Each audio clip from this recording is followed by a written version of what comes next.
Bonjour à toutes et à tous. Aujourd'hui, je vais vous parler de microbiote intestinal. Amy, pour les intimes. Et avec Amy, vous êtes très intimes, puisque vous avez grandi ensemble. Il s'est développé à vos côtés pendant les 1000 premiers jours de votre vie. Une période critique qui va prédéterminer votre santé pour le reste de votre existence.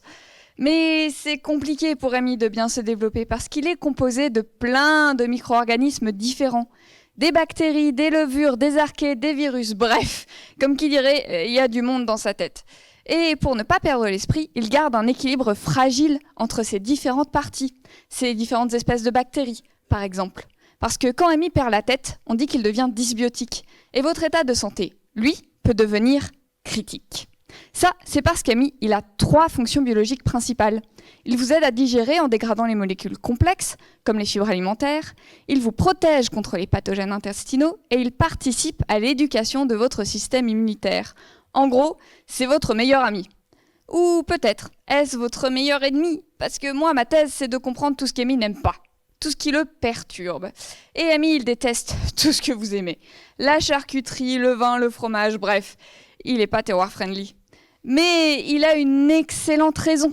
C'est dans ces aliments que l'on retrouve les concentrations les plus importantes en contaminants chimiques alimentaires. Des substances néfastes pour la santé que l'on retrouve dans notre alimentation de tous les jours. Comme le bisphénol A par exemple, un composant du plastique qui a été interdit il y a plus de 10 ans et dont on retrouve toujours des traces dans nos assiettes. Ce genre de substance-là, Amy, ça le perturbe beaucoup.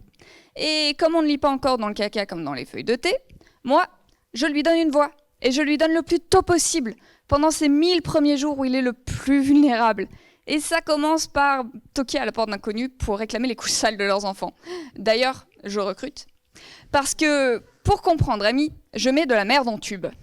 On appelle ça des batchs en anaérobiose. Ça veut dire sans oxygène, comme dans notre intestin, pour que Amy se sente comme chez lui. Dans ces batchs, je rajoute également des contaminants.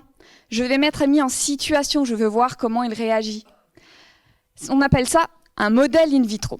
Je vais incuber 48 heures à 37 degrés, puis je vais regarder ce qui a changé chez Amy. Je vais le questionner.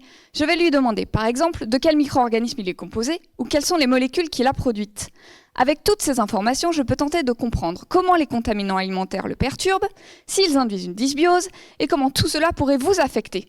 Une fois que j'aurai compris ça, je pourrai éventuellement remettre Amy sur pied pour assurer son équilibre et votre bonne santé.